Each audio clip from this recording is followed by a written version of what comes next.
ఓం శ్రీమాత్రే నమః. శ్రీ శివాయ గురవే నమః. యఃకర్త జగతాం భర్త సంహర్త మహసాం నిధి ప్రణమామి తమాదిత్యం బహిరంతస్తమోపహం. వీక్షకులకు నమస్కారం. ముందుగా అందరికీ శ్రీకృష్ణాష్టమి శుభాకాంక్షలు. వీక్షకులకు నమస్కారం. నేను మీ దేవులపల్లి రామకృష్ణ శాస్త్రి, ఆర్కే మాతృశ్రీ తెలుగు జ్యోతిషపరమైన యూట్యూబ్ ఛానల్.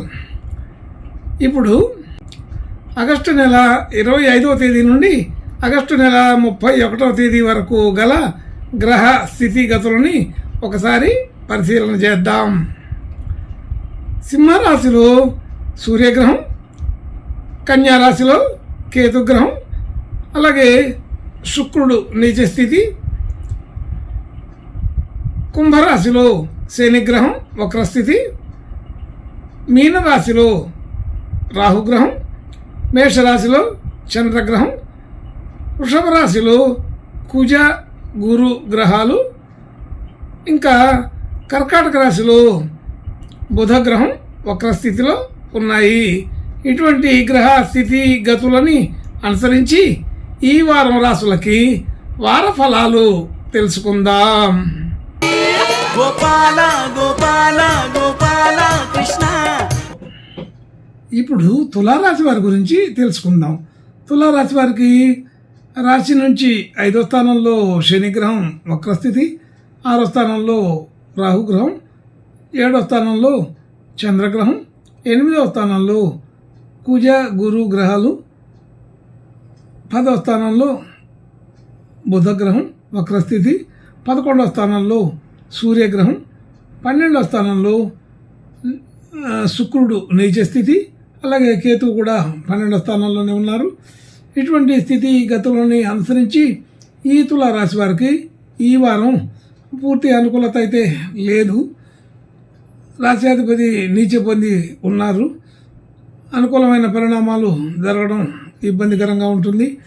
అనుకున్నది అనుకున్నట్టుగా జరగకపోవడం జరుగుతుంది.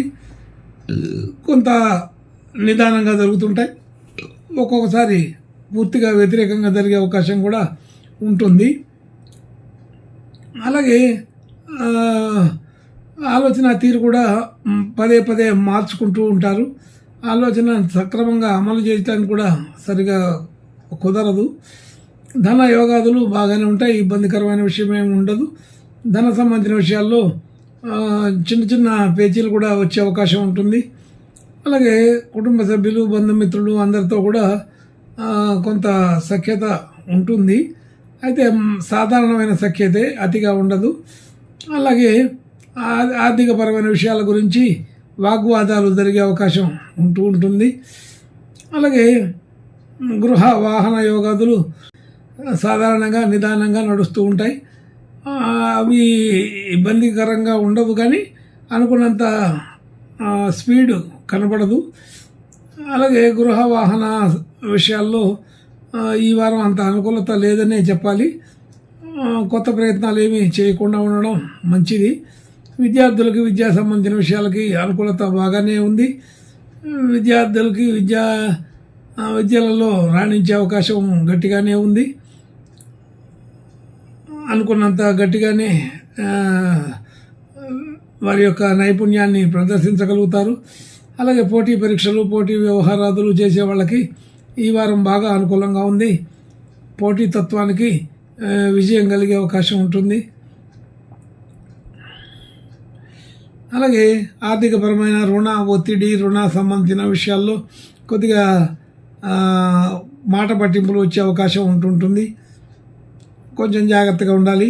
ఆరోగ్యపరమైన విషయాల్లో కూడా సాధారణ స్థితే ఉంటుంది. కొత్త అనారోగ్య విషయాల్లో కొద్దిగా కొత్త విషయాలు బయటకు వచ్చే అవకాశం ఉంటుంది.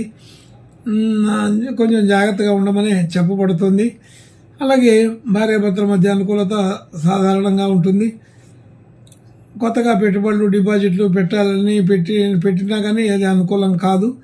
పెట్టడానికి గతంలో పెట్టినటువంటి వాటిని కూడా తీసుకునే అవకాశం ఉంటుంది. అలాగే భాగ్యస్థితి వృద్ధి అయ్యే అవకాశం ఉంది. మనం గతంలో పెట్టిన పెట్టుబడులు కొద్దిగా విలువలు పెరుగుతాయి. ఉద్యోగ స్థితి అనుకూలంగానే ఉంటుంది. మన తెలివితేటలు ప్రదర్శించే విషయాల్లో మంచి అనుకూలత కనపడుతుంది. వృత్తిపరమైన, ఉద్యోగపరమైన, వ్యాపారపరమైన విషయాలలో ఆర్థికపరమైన లాభం బాగానే కనపడుతుంటుంది. అలాగే మనం చేసిన పనులకి సాధారణమైన గుర్తింపు కలుగుతుంది. కుటుంబ సంబంధించిన ఖర్చులు, గృహ సంబంధించిన ఖర్చులు, వాహనానికి సంబంధించిన ఖర్చులు, అలా ఖర్చులు రకరకాలుగా పెరుగుతూ ఉంటాయని అర్థమవుతుంది. కాబట్టి ఆర్థికపరమైన విధానంలో ఈ వారం కొద్ది ఖర్చులు ఎక్కువ ఉంటుంటాయి. ఏ పని కూడా కొద్ది తొందరగా అవుతున్నట్టుగా అనిపించదు. నిదానంగా ఉంటూ ఉంటాయి. కొంచెం జాగ్రత్తగా ఉండమని చెప్పబడుతుంది.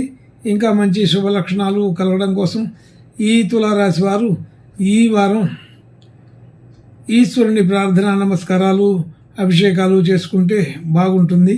అలాగే 31వ తేదీన శని త్రయోదశి రుద్రాభిషేకాలు, శని తైలాభిషేకాలు అలాంటివి చేసుకోవడం కూడా చెప్పుకోదగిన సూచనగా చెప్పబడుతోంది. శుభం భూయాత్. గోపాల గోపాల